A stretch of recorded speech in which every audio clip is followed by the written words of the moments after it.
The grand hall of the Baron's palace was filled with laughter, music, and shining lights.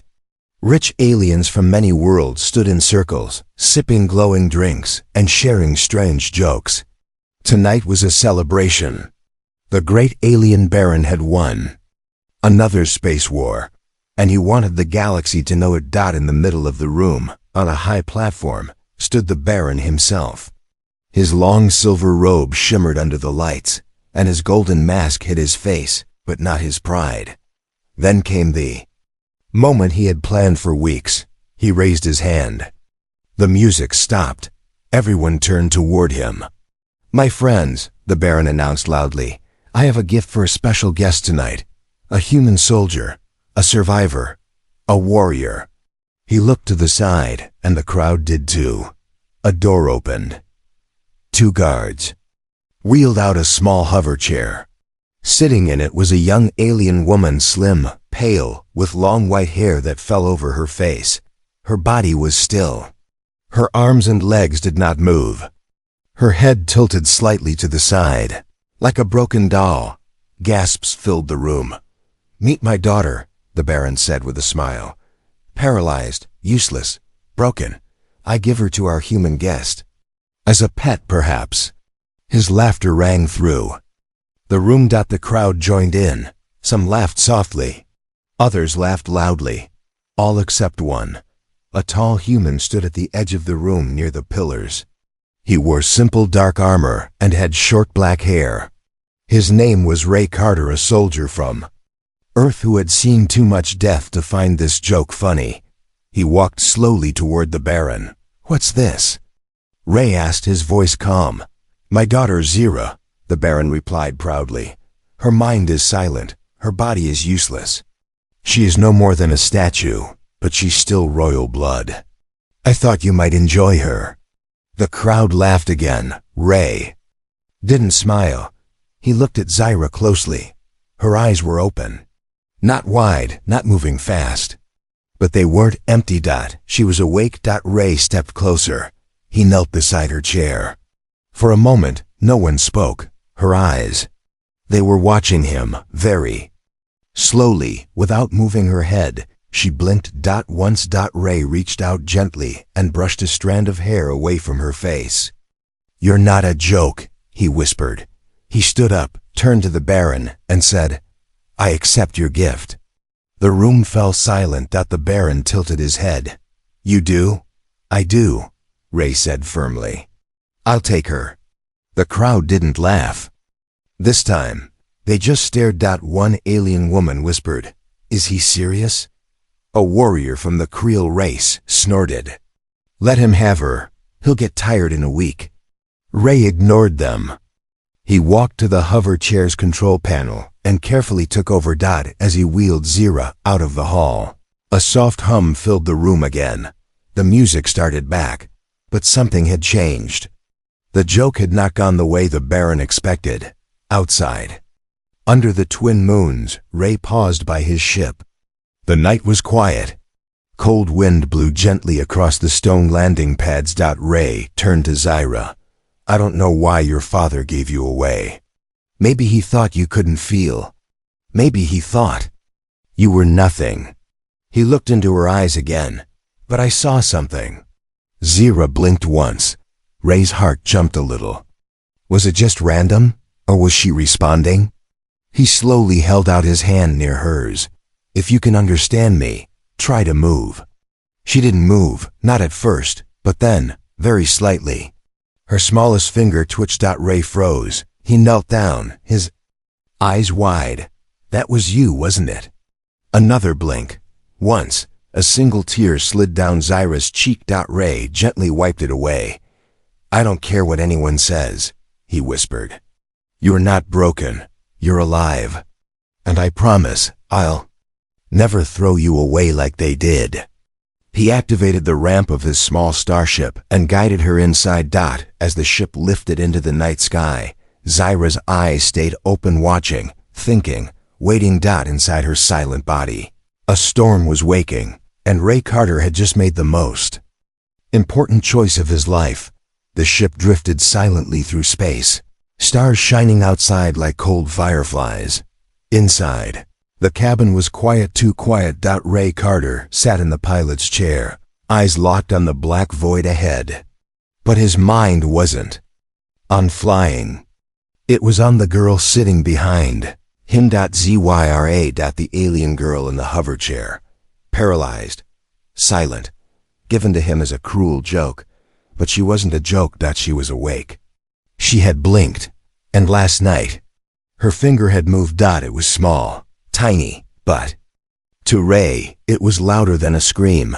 He turned around and looked at her. Her body was still stiff, unmoving. Her silver hair still hung across her face. But her eyes, they were open, watching, thinking, mourning, Ray said softly. Well, whatever time it is in space. He walked over to her. In his hand was a small scanner, not a weapon. A tool. I'm not a doctor, he said with a quiet smile. But I know a bit about machines. Let's see how that brain of yours is doing. He gently placed the scanner near her temple.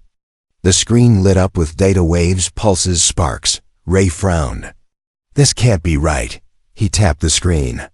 Zyra's brain was active, highly active. More than most aliens he'd scanned before. You're not just awake, he whispered. You single quotes thinking fast. Zyra blinked once. Ray slowly smiled. Okay, 1 blink for yes. 2 for no. Let's try something. He pulled out a small tablet and showed her a picture of a fruit. Is this an apple? 1 blink. Is it a planet? 2 blinks. Ray leaned in, eyes wide.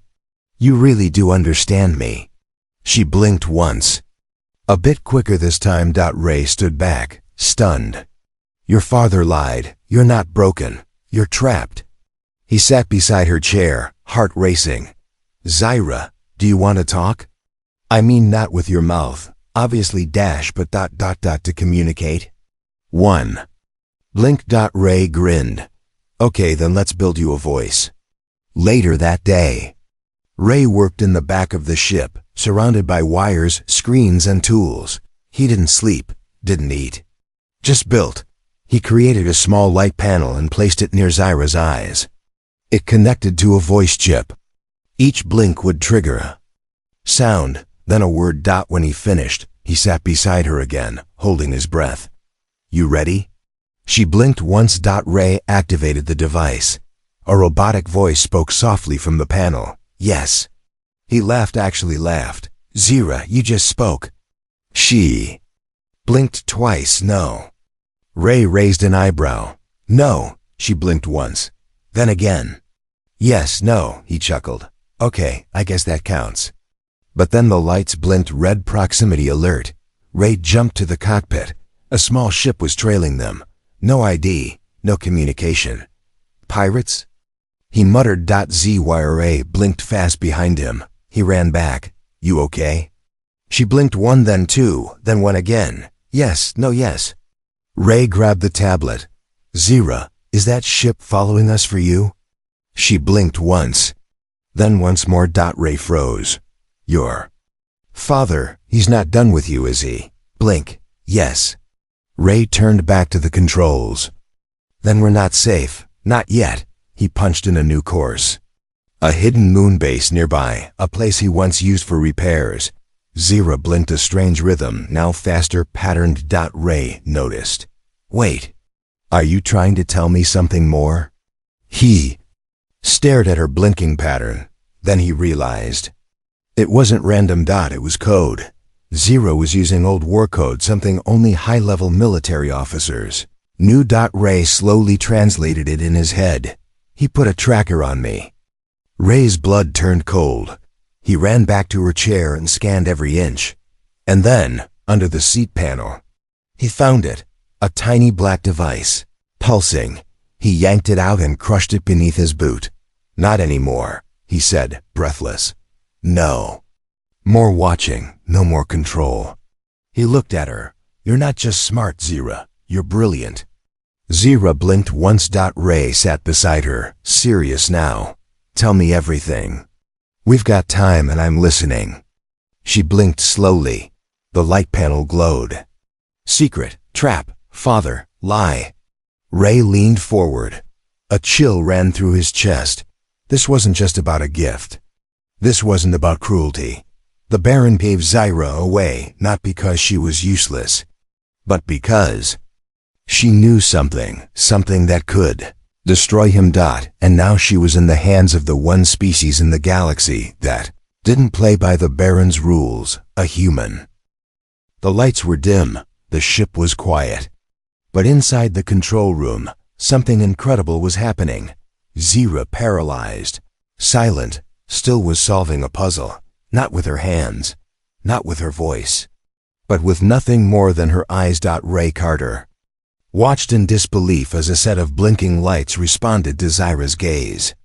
She stared at the glowing panel on the table, and each blink of her eyes moved. A tiny cursor across the screen. Click, click, click. The digital lock on the panel shifted. 1, 2, 3. Numbers entered correctly. The panel opened. Ray just stood there, stunned. How did you? Zyra blinked once. Her speech box lit up. Memory. Ray leaned forward. You've seen this tech before? Father used it. He took a slow breath. Your father has access to old war tech? That's classified level stuff. Zyra blinked twice. He stole it. Ray's eyes narrowed. So he's not just a cruel Baron. He's hiding something. She blinked again. Dangerous. Ray sat down next to her, mind racing. You tried to stop him, didn't you? Zyra's next blink took longer, heavier.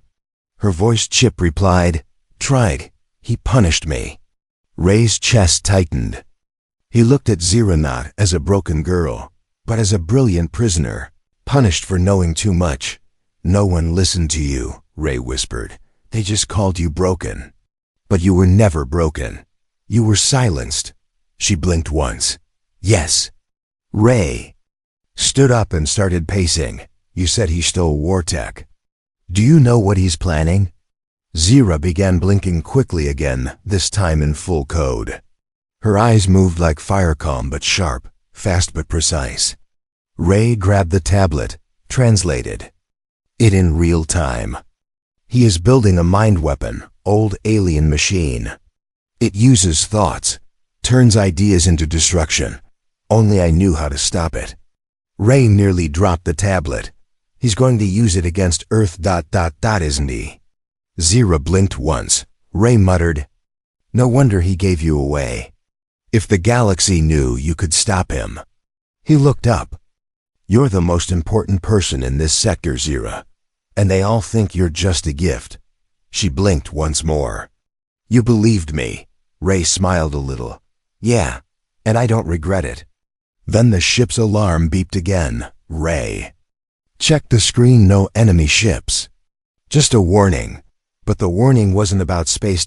It was about Zyra's heart rate. It was spiking. Ray rushed to her side. Zyra, are you okay? Her eyes blinked wildly. No pattern. Her lips twitched.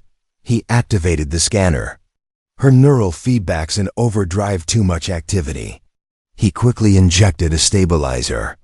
Stay with me, please. Zyra's eyes slowed. Her breathing returned to normal. Then she blinked again, one soft blink. Sorry. Ray sat back, shaken.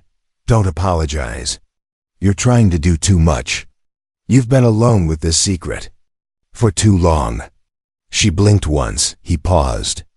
We're going to stop him, Zyra, but not alone. We'll need help, real help. Zyra looked uncertain. Ray smiled. You're not just a mind, you're a commander. And you just got your first soldier. She blinked twice. 2 soldiers. Ray laughed. Fine, I guess I count 2. Suddenly, Zyra blinked a longer message. There's a vault. On your ship, under the engine core. I hid data there. Long ago. Ray blinked in surprise. On my ship? Before he gave me away, I knew someone would come. I hoped it would be human. Ray raced down to the engine room, flashlight in hand. He felt under the panels, pulled wires aside. Then, click. A hidden hatch. Inside was a crystal glowing blue with alien symbols. He brought it back to Zira. She blinked rapidly, and the speech chip read her words. That is the blueprint, the mind weapon, and the key to destroy it. Ray held the crystal with both hands. You didn't just survive, Zira, you planned. She blinked once, I hoped. Ray looked at her with deep respect. No, he said. You believed. And for the first time since they met, Zira's eyes softened, not with pain, but with something else. Trust. A message appeared on the screen. Incoming transmission, encrypted code level 9 sender. Yuan Kayan, NW, and Ray. Froze. He was alone in the cockpit. Zira was resting, hooked up to the stabilizer unit after the brain surge. Her eyes were closed, but her mind still active. He could see it in the scanner. The message blinked again. Receive? When Ray hesitated, no one used level 9 codes. That encryption was used only by high-ranking officials or war criminals. He pressed Y. The screen glitched. Then a face appeared, not a human face. Not an alien general. It was him, the Baron. His golden mask reflected the cockpit lights. His voice came through, calm, like poison wrapped in silk. I see you're enjoying my gift. Human. Ray leaned closer. You mean your daughter? The Baron chuckled darkly. No. She stopped being my daughter the moment she chose rebellion over silence. Ray clenched his fists. She didn't rebel, she survived. She remembered. The Baron tilted his head. And that is the danger. Memories, especially when they are smarter than their own bodies. Tell me, has she shown you the blueprint yet? Ray didn't answer. That was enough. Ah, she has. Ray reached for the comms button. If you come anywhere near her, oh my dear soldier, the Baron interrupted smoothly. I don't need to come to her. You already walked into the trap. Ray blinked. What trap? The ship shuddered. Ray stood up fast. What the hell? Suddenly, red lights flashed all around. The engine roared without command. Something was wrong, very wrong. He ran to the systems panel. A virus. A hidden command had activated inside the ship's core. A digital bomb triggered. By the moment the transmission opened, Zira's voice chip crackled from behind him. It's him, he coded the virus, before. Ray turned to her. Can you stop it? She blinked twice. Maybe, need time. Ray picked her up, wires, tubes, chair, and all, and carried her to the engineering deck. Smoke was rising. Sparks flew from the power core. Zira blinked madly at the terminal. Ray connected her interface to the ship's console. Her eyes darted. Click, blink, click. The virus fought back. Firewalls broke like glass. Ray shielded her body from the heat, but Zira didn't stop. Her eyes blazed like a soldier holding a shield against a storm. Why fight me? The Baron's voice echoed from every speaker now. Why risk your life for a girl who can't even walk? Ray shouted back into the empty air. Because she thinks more clearly lying still than you ever have standing tall. Zira blinked harder. Almost there. The virus gave one last burst. Then silence. The engine cooled. Smoke faded. Ray dropped to the floor, coughing. Zyra blinked once. We won. Ray smiled weakly. You saved us again. But the screen wasn't done. One last message blinked on the monitor. If you escape, you will lead me to her memory core. I thank you for your service, human. Ray's heart dropped. He looked at Zira. He's not chasing us. She blinked once. He's using us. Ray's voice cracked. He wants us to run. So we'll lead him to wherever you stored the final key. Zira blinked once slowly. Yes, we must go dark. Ray understood. No signals, no comms. No jumps through regular gates. He turned off the ship's beacon. Erased the logs. Changed the ship ID. And for the first time in weeks, they went silent. They vanished into deep space. But not to hide. To prepare. Zira looked at Ray. Next step, war. Ray nodded slowly. Then let's make sure you walk into that war on your feet. She blinked once. Then again, her eyes locked onto his. Help me rise. She couldn't move her legs.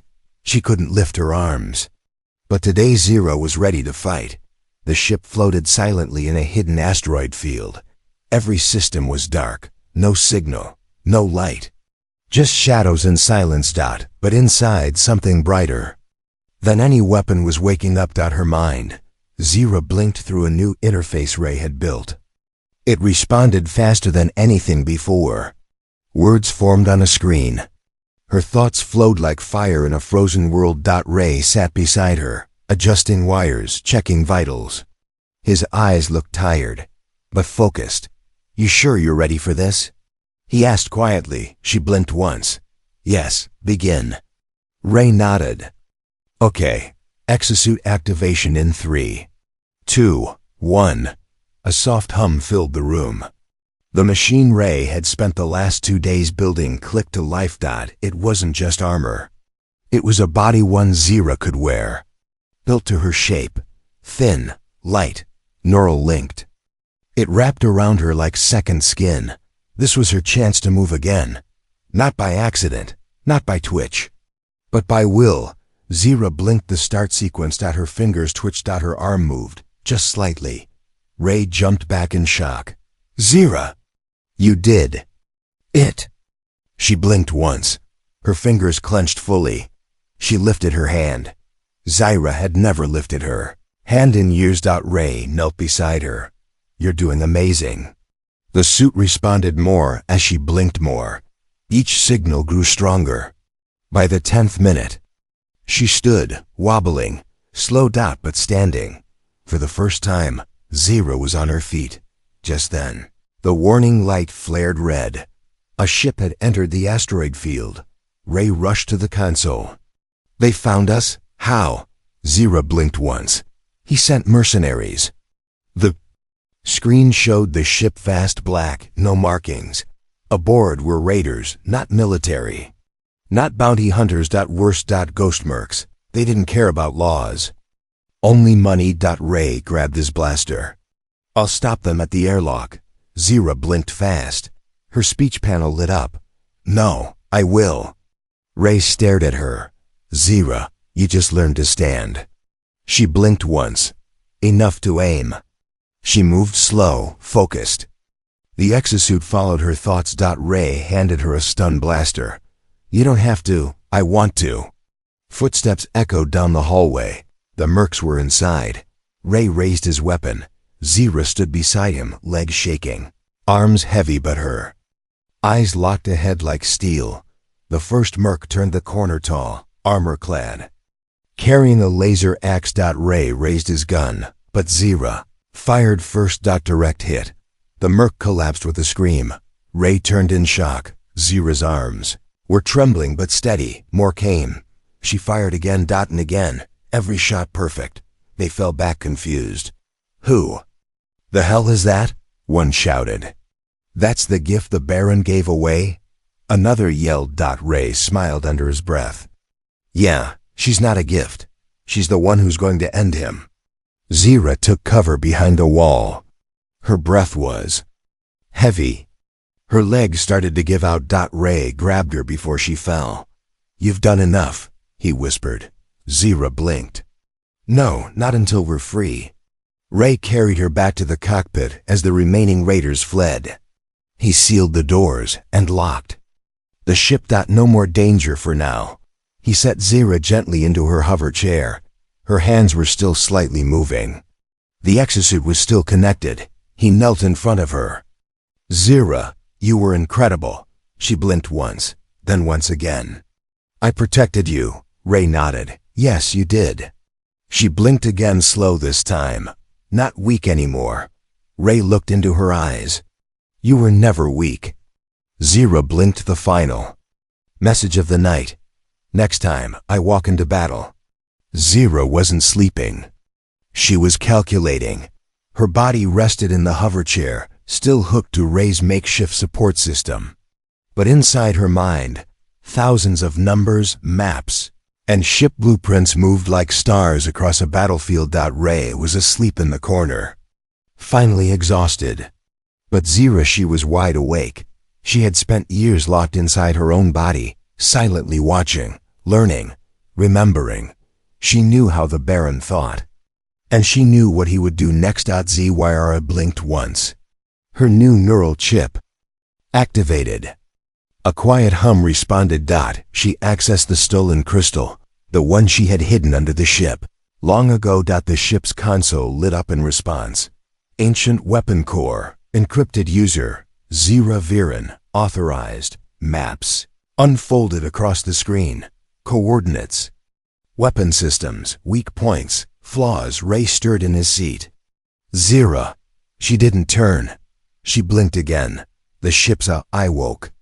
"Good morning, Commander Zira," the voice said politely. Ray sat up, eyes wide. "Commander?" Zira blinked. A new sequence. The voice continued. "Commander Zira Viren, Royal Engineer, Class 1 clearance. Galactic Weapon Research Division, status reinstated." Ray stood slowly, stunned. "You weren't just his daughter." Zira blinked once. "I built the weapon." Ray's breath caught in his throat. "You helped create the mind weapon?" She blinked again. "As a defense tool." He turned it into death. Ray moved closer. "Then you know how to stop it." Her eyes locked with his. "Yes, and now I lead the mission." Hours later, Zira and Ray stood in the war room. Really just the ship's storage bay, now turned into a planning zone. The holographic maps spun in the air. Zira blinked commands. Enemy fleets, hidden satellites, tracking zones, all appeared like pieces of a deadly game. Ray stared at her with respect. "How do you know all this?" Her voice panel lit up. "Because I memorized every step, while they thought I was useless." She activated a secret route 1 that passed through old mining tunnels near a collapsed wormhole. "This is how we reach the weapon, undetected." Ray leaned forward. "But won't he expect that?" Zira blinked again. "No, because I designed the tunnel and erased it from his records." Ray slowly smiled. "You played the long game." "I had nothing else but time," she answered. Just then, the ship's long-range scanner beeped. A signal pulsed faintly. Ray checked it. "It's not from the Baron. It's from someone else." A rebel signal, faint, scrambled. Zira blinked fast, her eyes focused. "They're survivors, former engineers." "My team." Ray looked surprised. "Your team?" She blinked once. "He thought they died." "I hid them." Ray stared at her like he was seeing her for the first time. "Zira, you didn't just escape the trap. You've been leading a silent resistance all this time." She blinked again. "Now it's time to make it loud, later." The transmission connected. A small holo appeared. An older alien man with cybernetic eyes looked into the camera. When he saw Zira, he dropped to one neon camera. "Commander Viren, we thought you were gone." Zira blinked a short message. "I'm back, and we're ending this." Ray stepped beside her, eyes filled with fire. Together. Meanwhile, on the Baron's ship, the golden-masked tyrant stared at his display. "Status on the girl?" His commander answered. "We lost their signal again, sir." The Baron growled. "It doesn't matter. She's just a paralyzed child with a soldier by her side." The AI next to him chimed coldly. "Correction. She is the only living architect of the weapon system. And based on leaked transmission, she has reactivated her command protocols." The Baron froze. Then she remembers. He turned toward the stars, which means she can destroy it. Back aboard Ray's ship, Zira sat in her command seat, no longer a passenger. Her fingers twitched slightly. Not random. Controlled. Ray smiled as he saw her lift her own hand without assistance. He whispered, "You're really coming back." Zira blinked twice. "I never left." The stars were watching from the edge of a dying galaxy. Two ships drifted toward destiny, one carrying the weight of cruelty and pride, the other carrying the silent strength of a girl once thrown away like trash. Zira Viren sat still at the center of her command chair, her silver exosuit glowing softly in the dark. Behind her stood the human who had believed in her when no one else did. Ray Carter. He placed a hand on her shoulder. You ready? He asked. She didn't blink. She stood, without support, without fear. And for the first time, she walked, not smoothly, not fast. But every step was a statement. The crew of rebel engineers, her old team, watched from the screen in stunned silence. As she approached the front of the command room, Zira raised her hand. Begin transmission, she said, not through a chip this time, but with her own voice, rough, cracked, but real, across space. The Baron's ship received a direct signal. He stood, annoyed. What fool dares to? The screen opened. Zira appeared, standing, alive, speaking. You gave me away as a joke, she said, her voice steady. But I remembered everything. The Baron's mask tilted. You can't stop what's coming. I already did, she replied. She held up a glowing crystal. This is the self-destruct key for your mind weapon. Coded to my neural signature. I built the brain. Now I'll silence it. You won't survive, the Baron snarled. Maybe not, she said, eyes like burning stars. But your empire dies with me. She cut the signal, back on her ship. Zira turned to Ray. Get the team to safety. Ray stepped forward. Wait, what do you mean? You're not going alone. She handed him a second crystal. This activates the counter-virus. It needs to be uploaded manually. From inside the core. Ray shook his head. Then I'm going with you. She looked at him for a long moment, then nodded once. Inside the Baron's ship. They landed in silence, cutting through enemy ranks like shadows. Zira used her own codes to bypass defense fields. Even the Baron's AI hesitated when it recognized her as primary architect. Ray fought alongside her. She guided him through tunnels he didn't know existed. They reached the heart of the machine, a glowing, pulsing orb made of alien metal and raw thought-energy. It spoke to them, whispered their worst fears, tried to pull memories out of their minds. But Zira stepped forward. I made you. I end you. She placed the crystal into the core. Alarms screamed. The orb cracked. A storm of energy ripped through the room. Ray shielded Zira as explosions burst all around. But she stood tall, her body shaking, her suit damaged, her knees almost failing. Then the machine went dark. Silence returned. Later, the Baron's ship was drifting, powerless. Zira and Ray stood on the viewing deck, bruised but alive. The rebel fleet arrived soon after. Thousands of ships, once scattered, now united under one name, Zira Viren. Months passed. The galaxy changed. The Baron was captured. His empire fell. And Zira? She walked into the Grand Assembly, no longer in a hover chair, not hidden behind blinking lights or robotic voices. She stood tall, in full command armor, with Ray by her side. The same girl who was once laughed at now stood before the leaders of 50 worlds. A council member asked, What made you survive, Zira? She looked at Ray, then faced the crowd. Because one human didn't laugh.